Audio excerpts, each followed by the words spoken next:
Point and Click Productions. Whoa, we got a little shaky there. Point and Click Productions presents a Psychologist diary. Let's leave out the word daily because I think it's going to be more like every 3 or 4 days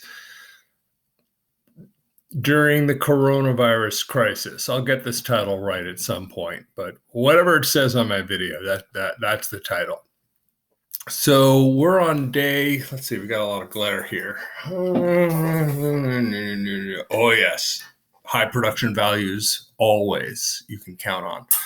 We're on day, I don't know, 5, 6, 7 of stay-at-home policy here in Oregon. And let me see if I can do anything to stabilize this thing. I'm using a different device today because of boring reasons. Maybe I'll do something. That's fine. I might look a little, that's about right. What have I got to say today? Well, first of all, use it or lose it, right? So things change. When you interrupt functioning of society, things will change. This is good for people, well, good meaning this is pleasant for people like me who like change. It's called neophilia versus neophobia. Neophilia is not good, nor is neophobia bad. Neophilia is not bad, nor is neophobia good. A lot of the dynamics of politics, not necessarily always the right corresponding to neophobia, the left corresponding to neophilia, not necessarily at all, but a tendency for neophobes to go towards the right. That's my right. No, that's my left. Anyway, a tendency for neophobes to go toward the right and for neophiles to go toward the left. But by no means is that even close to absolute. It's a stab at attempting to reduce much of the political spectrum, especially American politics, to one psychological dimension, which is silly. But there's something to it. So those of us who like social change, who think that almost any change would be better than this, which is an exaggeration, and we probably shouldn't be saying things like that, but that's what us crazy neophiles, wild-eyed idealists say, things like that. So no, it's not true that almost any change.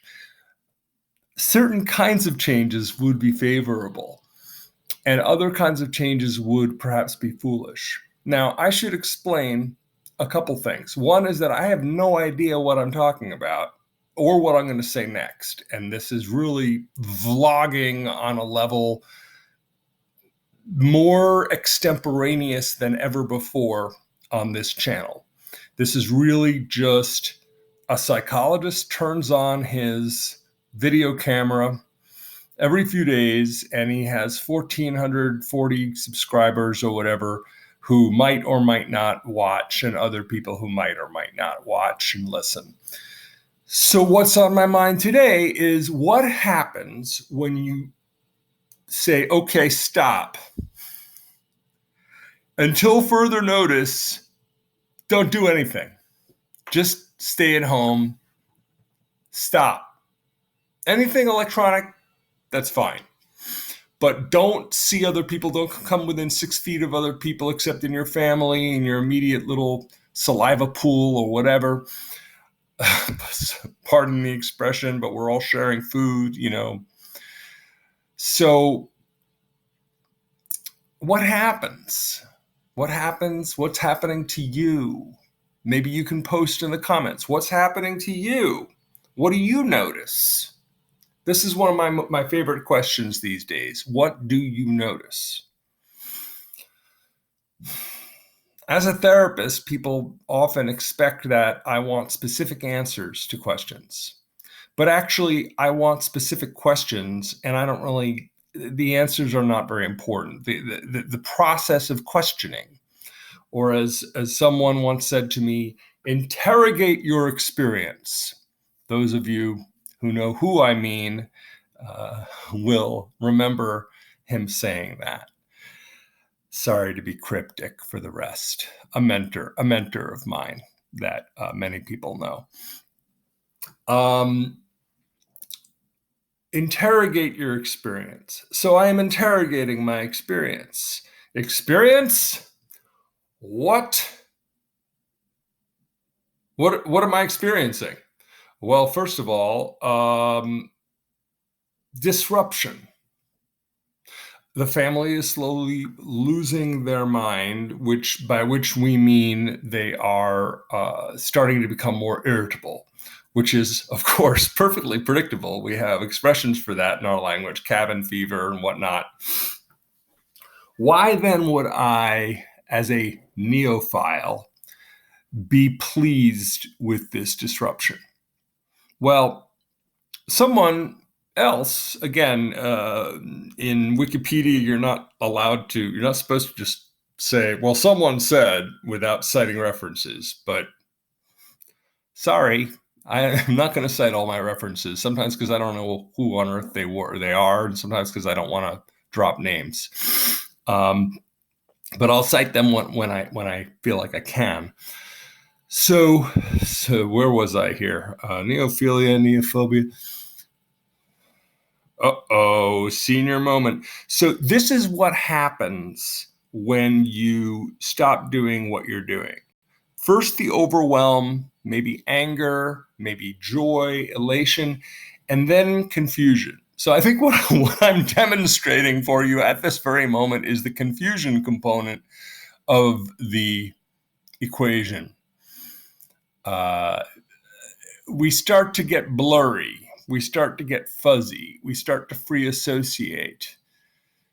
I remember what I was going to say about neophilia, neophobia. So as defined earlier, did I ever define it? Neophiliacs? Neophiles. There we go. Neophiles are people who are prejudiced towards new things. So prejudiced in the direction of liking change, especially change that's not obviously negative, that shows some kind of promise, even if it may be rather foolish in the eyes of non-neophiles. So prejudice in the direction of liking change, neophobia, neophobes, prejudice in the direction of disliking change. And I actually, although I am clearly a neophile, that's my knee-jerk reaction, I think there's a balance here, genetic engineering. I do not want us to go full steam ahead, but my tendency, and this is where it kind of transcends left and right, because like many capitalists, like many entrepreneurs, I share in common a neophilia, a feeling of, ooh, let's check that out. Yeah, that could be really cool. And I don't have the reaction that many people on, let's just call it the hippie left, a kind of what's natural is good and anything man-made, human-made, I should say, is bad. And therefore technology is bad, and therefore new things are bad. So this is what I mean. It's not so simple right and left. So where am I going? So when you disrupt society by saying, okay, we have this coronavirus pandemic and it's expanding exponentially like a recursive virus. I will cite that. That is a paraphrase of a lyric from the band Fish. Expanding exponentially like some recursive virus. Very brainy band. Expanding exponentially. Every day, 20,000, 40,000, 80,000, whatever it is, new cases and so forth. And we say, stop. Now, of course, I'm thinking of the Pixies. I'm a rockhead. What can I do? And I've had my coffee. Stop. Ooh. Stop everything. Don't do a thing. You can't. You have to keep doing things. Now, you can stay within, and you should stay within the recommendations of the CDC and so forth. But while you're doing that, while you're avoiding one another, keeping 6 feet, things start to change.